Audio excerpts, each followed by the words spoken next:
I'm Connie Brown, and I am in the Independent Living Skills Training class.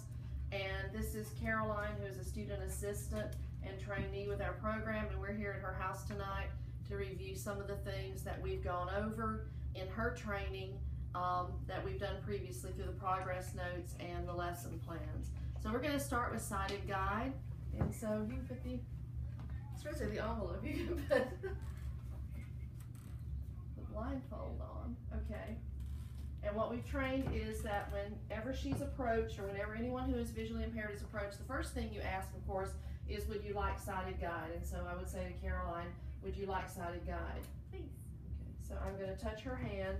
She's automatically going to go up my arm, and then we're going to have that contact. And she's going to be at the elbow, about a half space or half step behind me, so that as we move about, she feels my body movement. I can verbally express what I'm going to do. That's okay, but the most important thing is that she becomes familiar with how my arm moves, how my body moves, and how that she gets familiar with that movement so she can anticipate what is happening.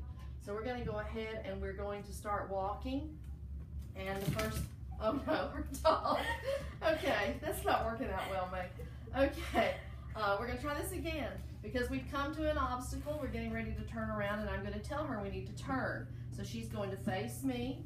I'm going to make connection with her other hand, her other arm, and we're going to move in this way. You never swing someone around do-si-do, and also you never lose contact with that individual, because if you're in a crowd, they may actually grab the arm of someone else, and your dog is at your feet again. So this is not working out. Okay, let's go. We're going to walk down the hallway. She has a good hallway. This is why we chose this as well, because this is a good place to practice. Okay, and as we walk down the hallway, I'm encountering something where I see that she is not going to be able, or I'm not going to be able to maneuver around. So I'm going to tell her that it narrows, and I'm going to go in behind, or she's going to go behind, and we're going to walk past the narrowed object. Then we'll come back and we will space it out. Now we're going to turn again, so she's going to face me. Okay, we're going to make this turn, and again it's going to narrow. There may also be times, whenever we need to switch sides.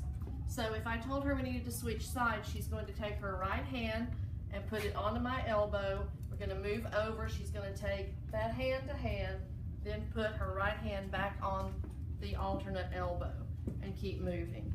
So in that way, she never loses contact with me. So now we're going to come around. We're going to face off just for the camera for just a second. It's too dark to go outside because of the time change, but if we were going down steps or we were approaching curbs, she should naturally feel my arm, because I'm going to be a half step in front, so she should naturally feel my arm drop.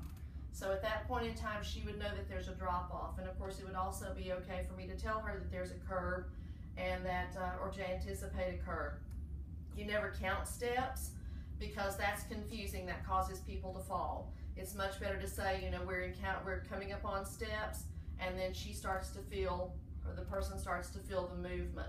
If you come to a landing, you can say landing, but you don't ever want to count steps, because then it causes people to get too focused on the counting, and they lose focus on what the individual who is the sighted guide is doing. Another thing that you never do is you never put that individual, which is just basic common sense, but you never put the person with vision loss on the traffic side.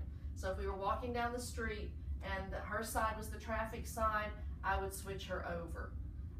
So that would just, you know, be common sense, because I would be able to see and anticipate better.